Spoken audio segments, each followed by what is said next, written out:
পশ্চিমবঙ্গের ৮টি জেলা এই মুহূর্তে ডিভিসির ছাড়া জলে বন্যার সম্মুখীন হয়ে দাঁড়িয়ে রয়েছে। এই বন্যাকে কেন্দ্র করে আমাদের এই রাজ্যের মাননীয় বিরোধী মূর্খ দলনেতা তিনি বলছেন যে বিজেপিকে ক্ষমতায় আনুন, আর বন্যা হবে না। আমরা সাধারণত যারা স্কুল কলেজে পড়াশুনো করেছি তারা জানি বন্যা দুভাবে হয়। এক, বৃষ্টির জল প্রচুর পরিমাণে হলে বন্যা হয়। আর দ্বিতীয় কথা, কোথাও বাঁধ ছেড়ে দিলে বা ভেঙে গেলে সেই জল ঢুকে বন্যার সৃষ্টি হয়। এখন মাননীয় বিরোধী দলনেতা গোয়ালঘরের স্কুলে শিখেছে নাকি অন্য কোথাও শিখেছে সেটা বলা মুশকিল। তিনি বলছেন বিজেপিকে ক্ষমতায় আনলে আর বন্যা হবে না পশ্চিমবঙ্গে। এখন তার এই বন্যা হবে না বলার দুটি কারণ থাকতে পারে।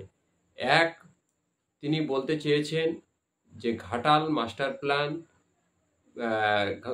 মাস্টার প্ল্যানের জন্য কেন্দ্রীয় সরকার টাকা দিচ্ছে না, তার কারণ হলো বিজেপি পশ্চিমবঙ্গে ক্ষমতায় আসতে পারছে না বলে। তার বক্তব্য অনুযায়ী, মাননীয় বিরোধী দলনেতার বক্তব্য এটাই প্রমাণ হচ্ছে যে পশ্চিমবঙ্গে বিজেপি গণতান্ত্রিকভাবে জনগণের রায়ে ক্ষমতায় আসতে পারছে না, তার জন্য কেন্দ্রীয় সরকার বাংলাকে বঞ্চনা করার জন্য টাকা আটকে রেখেছে। আর দ্বিতীয় আরেকটি কারণ হতে পারে, যেহেতু আমাদের দেশের প্রধানমন্ত্রী তিনি শুধুমাত্র মানুষ না বা প্রধানমন্ত্রী না, তিনি বায়োলজিক্যাল, অর্থাৎ তিনি ঈশ্বর বা ভগবান।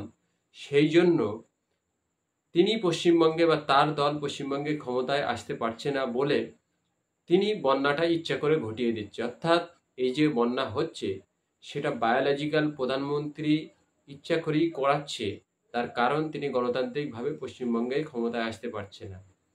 বিরোধী দলনেতা বললেন বন্যা হবে না। তো এই দুটো কারণেই বন্যা না হওয়ার কারণ, এক, কেন্দ্র টাকা আটকে রেখেছে বলে বন্যা হচ্ছে, আর তা না হলে বায়োলজিক্যাল প্রধানমন্ত্রী তিনি ক্ষমতায় আসতে পারছে না বলে তিনি ইচ্ছাকৃতভাবে বন্যা করাচ্ছে। যখন বিজেপি ক্ষমতায় চলে আসবে তখন আর পশ্চিমবঙ্গে বন্যা হবে না, এই দুটো কারণ আর থাকবে না। এখন এই যদি হয় আমাদের রাজ্যের মাননীয় মূর্খ বিরোধী দলনেতার চরিত্র বা কথা বলার সিস্টেম, তাহলে আপনারা বুঝতেই পারছেন এরা যখন পশ্চিমবঙ্গে ক্ষমতায় চলে আসবে তখন এই শান্ত শিষ্ট কালচারের বাংলা কোথায় গিয়ে দাঁড়াবে, সেটা একটা বড় প্রশ্নচিহ্ন হয়ে দাঁড়িয়েছে। এই প্রশ্নচিহ্ন যাতে না থাকে তার আগে আপনাকে আমাকে সিদ্ধান্ত নিতে হবে এ বাংলা কাদের হাতে রাখবো আর কাদের হাতে দেব না।